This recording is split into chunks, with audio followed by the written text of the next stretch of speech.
हर हर महादेव, जय भोलेनाथ। स्वागत है आप सभी का हमारे चैनल पर।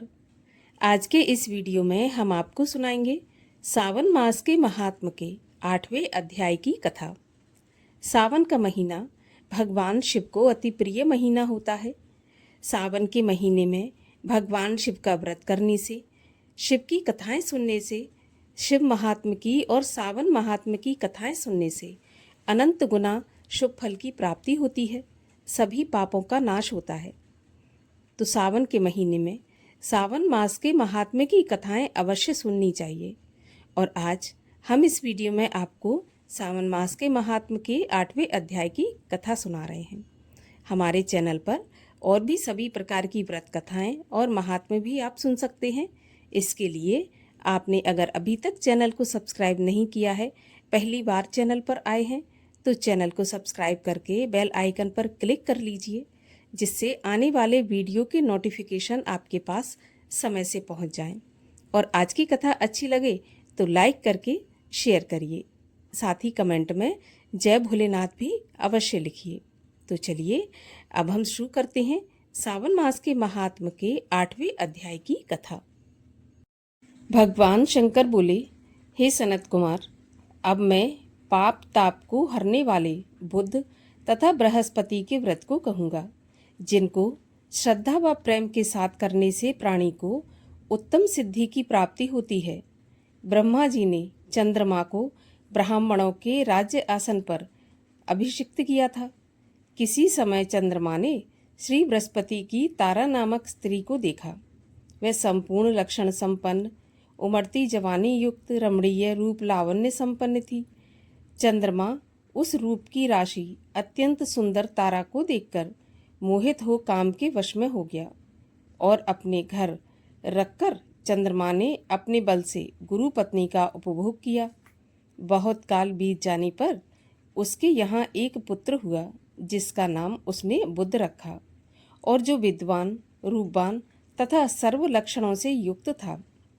बृहस्पति अपनी पत्नी की खोज करते हुए चंद्रमा के यहाँ पहुँचे और चंद्रमा से कहने लगे कि मेरी पत्नी मुझे वापस लौटा दो। तुमने गुरु पत्नी के साथ कैसे गमन किया? इस पाप से भला तुम्हारा किस प्रकार से छुटकारा होगा? इस महापाप की ओर तुम्हारी बुद्धि किस प्रकार गई?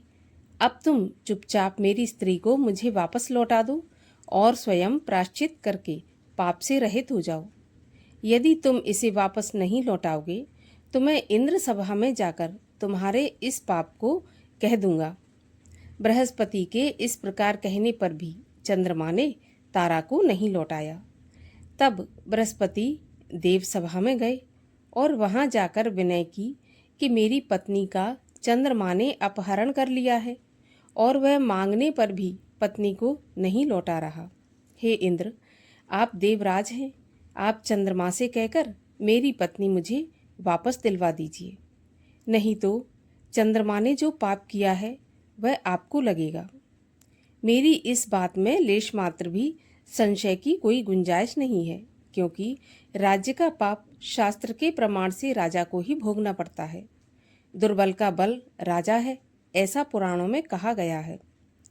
इंद्र ने चंद्रमा को बुलवाया और उससे कहा कि चंद्र, गुरु बृहस्पति की पत्नी वापस लौटा दो। किसी दूसरे की पत्नी के साथ गमन करने को पाप कहा जाता है, लेकिन गुरु की पत्नी के साथ गमन करना तो महापाप है। हे चंद्र, तुम गुरु की पत्नी बिना विचारे ही वापस लौटा दो। देवराज इंद्र के वचन सुनकर चंद्रमा ने कहा, आपके आदेश के अनुसार इनकी पत्नी तो इनको वापस लौटा देता हूँ, मगर मैं अपना पुत्र इनको बिल्कुल भी नहीं दूंगा, क्योंकि यह पुत्र मेरा है। चंद्रमा की इस बात से देवताओं को संशय पैदा हो गया कि यह पुत्र किसका है। यह तो तारा ही ठीक ठीक बता सकती है। उन्होंने बृहस्पति की पत्नी तारा को बुलाकर पूछा कि हे कल्याणी, आप सच सच बताइए कि यह पुत्र किसका है, बिल्कुल भी झूठ नहीं बोलना। लज्जा से संपन्न तारा ने कहा, यह बालक चंद्रमा का औरस तथा बृहस्पति का क्षेत्रज पुत्र है। अब आपको जिसको उचित समझे दे दीजिए। तारा की बात सुनकर देवताओं ने बालक बुध चंद्रमा को दे दिया। गुरु को दुखी देखकर देवताओं ने दोनों को वरदान दिया।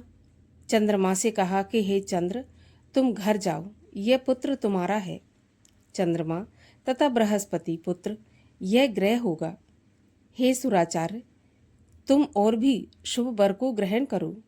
जो मेधावी दोनों का मिलकर एक साथ व्रत करेगा, उसे सभी सिद्धियों की प्राप्ति होगी। यह बिल्कुल सत्य है और इसमें तनिक भी संदेह नहीं है। भगवान सदाशिव के प्रिय मास श्रावण में जो लोग बुध और गुरुवार के दिन अर्चन करेंगे, उनके खजाने की अभिवृद्धि होगी तथा उनका क्षय कभी नहीं होगा। नैवेद्य, दही, भात से दोनों की मूर्तियां लिखनी चाहिए। जो मूर्तियों को झूले पर लिखकर अर्चन करता है, वह दीर्घायु तथा संपूर्ण गुणों से युक्त पुत्र प्राप्त करता है। जो मनुष्य खजाने में मूर्ति लिखकर अर्चन करता है, उसके खजाने की अभिवृद्धि होगी तथा उसका कभी क्षय नहीं होगा। पाकशाला में लिखकर अर्चन करने से पाक वृद्धि और देवागार में लिखकर अर्चन करने से देवदया प्राप्त होती है। शयनागार में लिखकर अर्चन करने से स्त्री का वियोग कभी नहीं होता।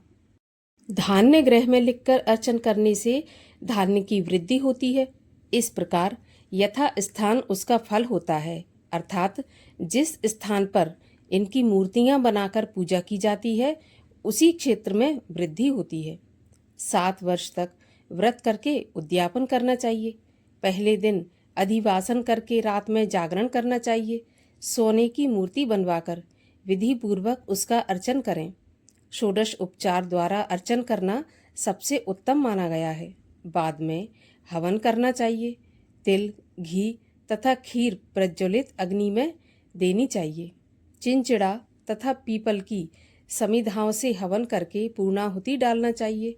मामा तथा भांजे को भोजन करवाकर अन्य ब्राह्मणों को भोजन करवाना चाहिए और स्वयं भी भोजन करना चाहिए। इस प्रकार 7 वर्ष तक व्रत करने वाला व्रती अपनी सभी इच्छाओं को पूर्ण कर लेता है। जो विद्या की कामना करता है, उसको विद्या की प्राप्ति हो जाती है। वह वेदों तथा शास्त्रों का मर्म जान लेता है। उसे बुद्ध, ज्ञान एवं गुरु गुरुता प्रदान करते हैं। यह सब श्रवण करने के पश्चात सनत कुमार ने भगवान सदाशिव से कहा कि प्रभु, आपने जो मामा भांजे को भोजन करवाने के लिए कहा है, इसका कारण क्या है? तब भगवान शिव बोले, हे सनत कुमार, प्राचीन काल में एक मामा तथा उसका भांजा दोनों दरिद्र थे। वह एक दिन भोजन के लिए घूमते घूमते एक सुंदर नगर में जा निकले। उन्होंने सावन के महीने में उस नगर में प्रत्येक वार का व्रत करते हुए किसी को नहीं देखा। उन मामा भांजे दोनों ने विचारा कि सभी स्थानों पर सूर्य तथा अन्य वारों का व्रत होते देखा, पर बुध और गुरुवार का व्रत होते मैंने कहीं नहीं देखा। क्यों ना हम दोनों ही इस व्रत को करें। यह अनुष्ठित व्रत है, इसे हम दोनों करेंगे। लेकिन विधि विधान न जानने के कारण वह दोनों संशयपन्न हो गए। तब उसी रात उन दोनों को स्वप्न में व्रत करने की विधि अपने आप ही जान पड़ गई। उस विधि के अनुसार दोनों ने व्रत किया और उनको बड़ी भारी संपत्ति प्राप्त हुई और वह दोनों धन कुबेर जैसे हो गए। उनका ऐश्वर्य दिनों दिन बढ़ता गया। इस तरह पूरे 7 वर्ष तक व्रत करके वह पुत्र पौत्र आदि से संपन्न हो गए। बुद्ध और गुरु दोनों ने प्रत्यक्ष होकर उनको वरदान दिया। आप दोनों ने हमारे व्रत का सुविचार किया। आज से जो कोई भी इस व्रत को करेगा और मामा तथा भांजे को भोजन कराएगा, वह उत्तम सिद्धियों को प्राप्त करेगा और जब इस संसार से विदा होगा, तो जब तक चंद्रमा और सूर्य रहेंगे, तब तक वो हमारे लोक में निवास करेगा। इस प्रकार भगवान शिव ने सनत कुमार को 8वें अध्याय की कथा सुनाकर 8वें अध्याय की कथा का समापन किया। और अगले अध्याय की कथा सुनने के लिए चैनल को सब्सक्राइब अवश्य कर लीजिए। आज की कथा अच्छी लगी हो तो लाइक कर लीजिए।